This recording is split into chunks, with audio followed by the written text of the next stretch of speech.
Important current affairs देखते हैं 30 जून 2025 का। इसका पहला प्रश्न है, मार्च 2025 तक भारत का विदेशी ऋण कितने प्रतिशत बढ़कर 736.3 बिलियन डॉलर तक पहुंच जाएगा? ठीक है। ए 10%, बी 8.5%, सी 12% या डी 7%। तो ये कितनी वृद्धि है? ये है ये है 10% की। ठीक है, 10% बढ़कर 736.3 बिलियन डॉलर तक पहुंच जाएगा मार्च 2025 तक। भारतीय रिजर्व बैंक के अनुसार मार्च 2025 तक भारत का विदेशी ऋण साल दर साल 10% बढ़कर 736.3 अरब डॉलर हो गया है। ठीक है, यह पिछले वर्ष 668.8 अरब डॉलर के मुकाबले 67.5 अरब डॉलर की वृद्धि दर्शाता है।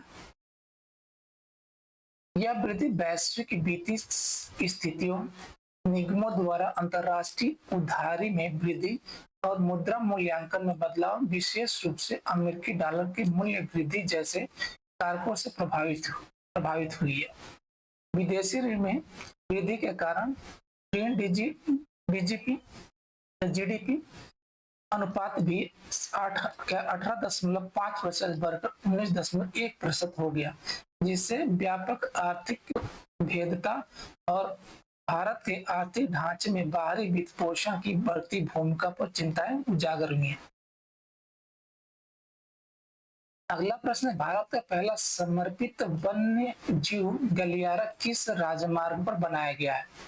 एक बार और देख लेते हैं प्रश्न। भारत का पहला समर्पित वन्य जीव गलियारा किस राजमार्ग पर बनाया गया? ए स्वर्णिम चतुर्भुज पे, बी दिल्ली मुंबई राजमार्ग पे, सी चेन्नई बेंगलोर एक्सप्रेसवे पे, या डी मुंबई पुणे एक्सप्रेसवे पे। ये बनाया है दिल्ली मुंबई राजमार्ग पर। भारतीय राष्ट्रीय राजमार्ग प्राधिकरण यानी कि NHAI द्वारा दिल्ली मुंबई राजमार्ग पर भारत का पहला समर्पित वन्य जीव गलियारा विकसित किया गया है। यह 12 किलोमीटर लंबे मार्ग में 5 वन्य जीव ओवरपास और देश का सबसे लंबा अंडरपास शामिल है, जो विशेष रूप से जानवरों को सुरक्षित आवाजाही के लिए बनाया गया है। यह गलियारा रणथंभौर टाइगर रिजर्व के बफर जोन से होकर गुजरता है, जिससे वन्य जीवों के आवास और प्राकृतिक प्रवास मार्गों में न्यूनतम व्यवधान सुनिश्चित होता है।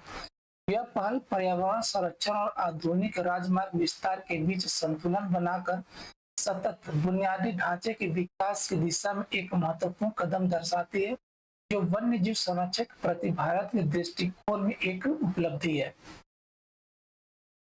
अगला प्रश्न है, केंद्रीय प्रत्यक्ष कर बोर्ड। केंद्रीय प्रत्यक्ष कर बोर्ड यानी CBDT के अध्यक्ष के रूप में सेवा करने के लिए किसे जून 2026 तक विस्तार दिया गया? ए रवि अग्रवाल को, बी नितिन गुप्ता को, सी संजय मल्होत्रा को, या डी विवेक जौहरी को। इसको विस्तार दिया गया, ये विस्तार दिया गया रवि अग्रवाल को। भारतीय राजस्व सेवा यानी IRS के 1988 बैच के वरिष्ठ अधिकारी रवि अग्रवाल को जून 2026 तक केंद्रीय प्रत्यक्ष कर बोर्ड यानी CBDT का अध्यक्ष नियुक्त किया गया है। कैबिनेट की नियुक्ति समिति ने अब उनके कार्यकाल विस्तार को मंजूरी दे दी है, जिससे देश के शीर्ष प्रत्यक्ष नीति निर्धारण निकाय में नेतृत्व की निरंतरता सुनिश्चित होगी। अग्रवाल ने पहली बार जून 2024 में यह पदभार संभाला था और जुलाई 2023 से सदस्य प्रशासन के रूप में कार्यरत थे। उनकी पुनर्नियुक्ति भारत की कराधान प्रणाली में चल रही आर्थिक चुनौतियों और सुधारों को विशेष रूप से वित्तीय और प्रशासनिक परिवर्तन के दौर में पार करने की उनकी क्षमता में सरकार की विश्वास को दर्शाती है। अगला प्रश्न है, भारत में कौन से संस्थान अगस्त 2025 तक देश भर में UPI सक्षम QR कोड भुगतान अपनाने के लिए तैयार है? ए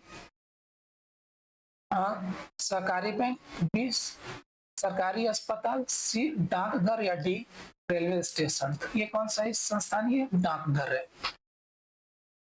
डाक विभाग के अंतर्गत आने वाले भारतीय डाकघर अगस्त 2025 तक देश भर के सभी काउंटरों पर यूपीआई आधारित क्यूआर कोड भुगतान स्वीकार करने के लिए तैयार है।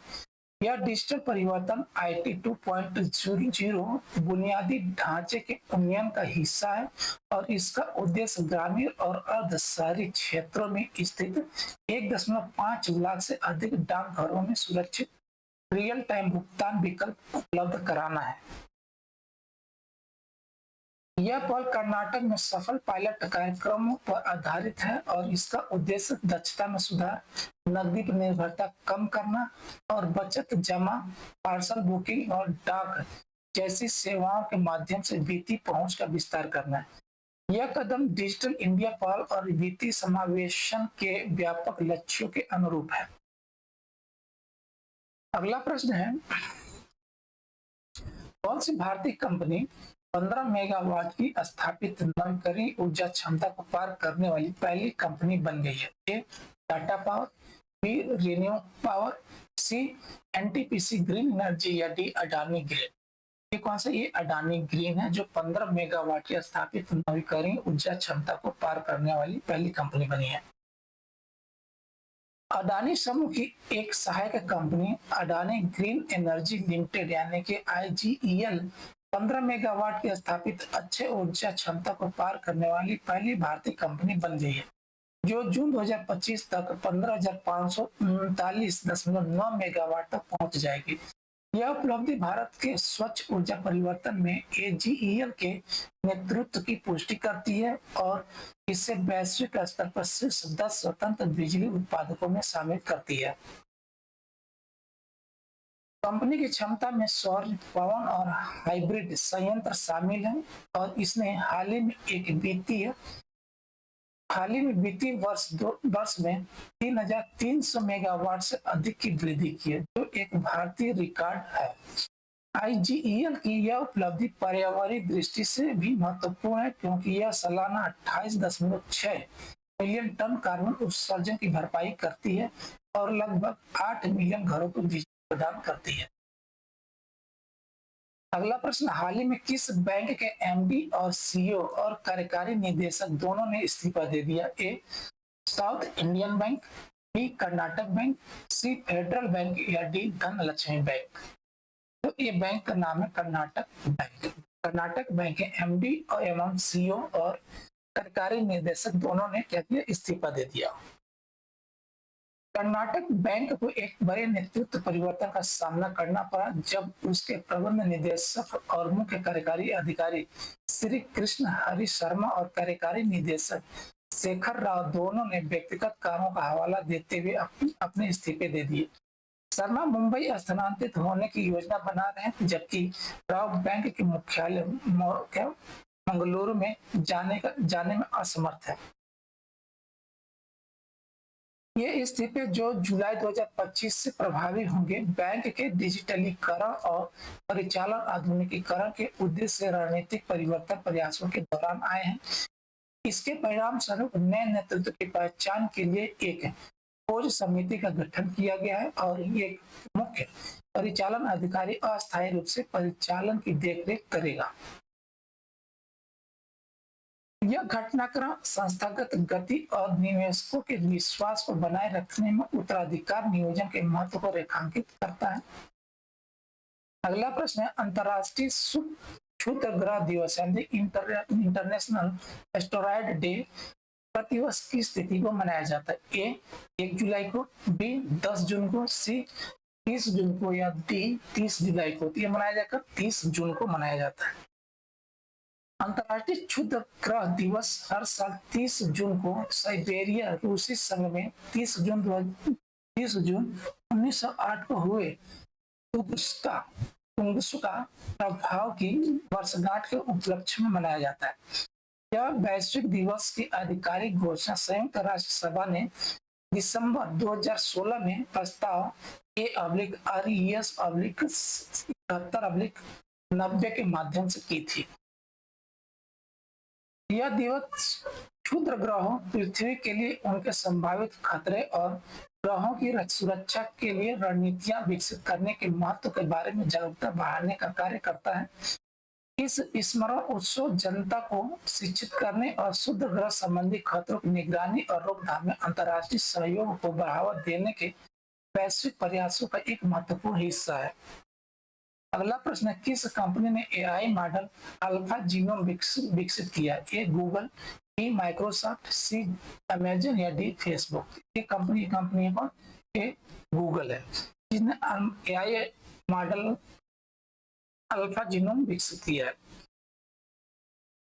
गूगल की एक सहायक कंपनी गूगल डीप माइंड ने अल्फा जीनोम का अनावरण किया है, जो एक उन्नत एआई मॉडल है जिसे मानव डीएनए में आनुवंशिक परिवर्तनों के कार्यात्मक प्रभाव की भविष्यवाणी करने के लिए डिजाइन किया गया है। यह उपकरण 10 लाख बेस पेयर तक के अनुक्रमों का विश्लेषण कर सकता है और यह आकलन कर सकता है कि आनुवंशिक रूपांतरण जीनोम जीन विनियमन को कैसे प्रभावित करते हैं।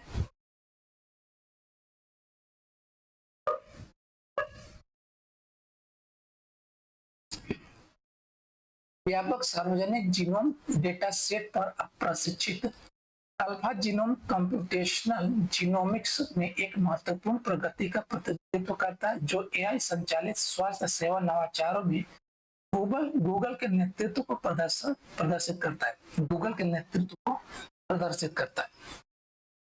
अगला प्रश्न है, जून 2025 में नव स्थापित हल्दी बोर्ड यानी कि टर्मरिक बोर्ड का मुख्यालय कहाँ उद्घाटन किया गया?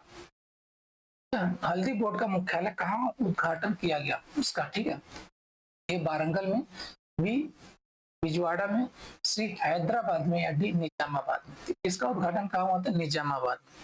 निजामाबाद कहाँ है? ये तेलंगाना में।